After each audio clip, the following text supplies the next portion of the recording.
Folks, today we're going to be discussing detail. Detail is very well known in writing. It's something that a lot of people enjoy. Some folks really struggle with it because at some point in your life, you've heard that adage, show, don't tell. In another video on detail, we talk about images. And that's kind of a central point that arises when people hear show, don't tell. We tend to take it very literally and we tend to show readers everything. So in that discussion, we talk about sensory images and we think of image and we think of what we can see, right? Visually, what we can see. So we think of pictures, we think of colors, we think of every kind of visual detail available. First of all, this isn't necessarily helpful to our readership because we end up showing the reader things they don't need to see in order to advance the story or whatever it is you're talking about. So first of all, we need to be aware of and include various sensory images. Okay, we want to get all 6 senses into whatever it is that we're writing, especially if we're doing something like a novel or a story or a personal essay or even a reflection paper. Okay, but no matter what you're writing, no matter where it's going, we have to give the reader information that is essential to their understanding of the topic. Okay, so that brings us to this idea of relevant detail. What does it mean to include details that are relevant to the reader's understanding? Okay, the very first thing that we need to know about this is relevant details are unique to a situation or a circumstance. I have a lot of people who write essays about, let's say they have an adventure in the woods.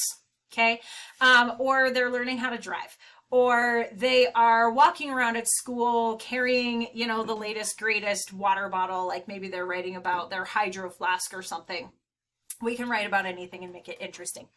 People tend to tell me things I already know about their topic. For instance, if they're writing about their bike, they'll say something like, my bike has 2 wheels and a frame and handlebars. I have seen bicycles. In fact, I own one. And so I know that bikes have wheels and a frame and handlebars. Okay. But what I don't know is what makes this particular bike unique or special or interesting to that individual. Okay, so if you were to take your bike and park it in front of the grocery store and there were 7 other bikes of the exact same color, the exact same model, the exact same everything, right? Everybody bought their bike from the same store and had no imagination. Okay, how do you know which one is yours? Did you change the handlebars? Did you change did you put a sticker on it? Did you have a wreck and scratch the bike? Did you change the seat for a particular purpose? Do you have a particular bike lock of a specific color? Or maybe it's got a certain padlock that you use to lock it up outside, okay? When you're going and you find your bike, you know what to look for to find your bike. Those are the details that you need to give your readership. In the other video on images, I talked about a student who had described everything in basically his living room before we got to the point of what was important in that moment, okay? It's not a bad thing to describe a scene for your reader, but you want to focus on the things in that scene that are important to the moment. Okay, or that are important to the lesson being learned. If you are writing a research paper and you're talking about a specific piece of legislation, or maybe you're talking about, I had somebody who was writing an essay on epinephrine injectors, which was very interesting, by the way. We want to hear what's unique about the particular type of injector, for instance, that we're describing, or the particular piece of legislation. We don't need to spend time describing what legislation is in general and then talk about the particular thing that this piece of legislation does. We just need to explain in detail the relevant and unique things that this particular piece of legislation adds to a conversation. If we are talking about a personal experience, we need to share the relevant and unique pieces of that experience with the readership. If you bought a pair of great shoes, we don't need to know that these shoes have laces or that these shoes have a particular logo on the side unless that's important to the story, okay? The reader knows what shoes look like unless it's a specific type of shoe. But if you say sandal, they have an idea of the fact that sandals have straps and fasteners and things like that. What makes those sandals unique? If you're writing about your phone, okay, people know that a phone has a screen and a camera and a case. What makes your phone unique for you? Okay, what makes it valuable to your experience? Is it a particular app? Is it a particular piece of functionality that makes that phone stand out to you? You're not going to describe the whole thing. You're going to describe the most important parts of that thing. If you're going to talk about your water bottle, you're not going to tell us that it holds water and then it has all that, you know, like some kind of reservoir in it and then it's got a lid and things like that. You're going to tell us maybe what particular color it is. You might describe the particular stickers that make it stand out as yours. Okay? You don't need to describe all of the elements of common objects or common ideas to the readership. You need to tell us your unique perspective on that object, or the particular bits and pieces of that object that make it different from every other object that's almost just like it. Okay? So, for instance, I like to do an exercise with my students. I tell my students, I say, okay, I need you to describe a strawberry to me. Okay, most people have had strawberries, not everybody, but a lot of people have. Okay, so people will say something like, well, it's red and it's heart-shaped. Whoops. Heart-shaped, and it's got seeds, and it is, you know, it's sweet, and it's a little tangy. Sometimes it's a little bit sour, and that's pretty much it, right? Sometimes I get a few other descriptors, but this is the major stuff. And I say, okay, you guys, maybe they'll say it's smooth and rubbery. Okay, and I'll say, all right, now how many of these descriptors also apply to a cherry? And folks will say, well, pretty much every single one of them. Okay, how about a raspberry? Okay, almost all of these, minus the smoothness, still apply to our raspberry friend. Okay, so for all of these, we haven't described a strawberry very well. In order to describe these well, we need to dig into our various images. Okay, for instance, visually, let's describe a strawberry, but we're not just going to say it's red. We're going to describe what makes the strawberry unique. Okay, what sets it apart from these other berries. Okay, so for a strawberry, it is freckled, if you will, with seeds. Okay, when we look at it, it's got seeds scattershot all over the outside. If you look at a raspberry, the seeds are inside each individual little berry cluster. If you look at a cherry, you can't see the seeds because they're hidden inside. If we're going to look at the particular color of red that a strawberry is, we're going to have to break out some figurative language, which means we're going to have to compare one thing to another. Often folks tell me that strawberries are fire engine red, whereas cherries are, they're sort of a darker, they're a warmer red. They're closer to like a deep maroon color, something like that, okay?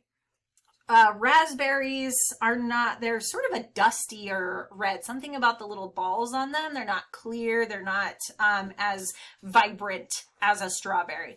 Okay, so we could get away with saying fire engine red. We could say that it's also dimpled, right?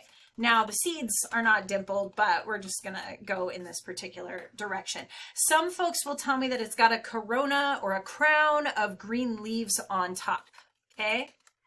That encircle the whole top, which sets it apart again from a raspberry or a cherry, because while those berries have green leaves, they don't circle the berry, they don't kind of sit on its head, if you will, the way a strawberry's leaves do.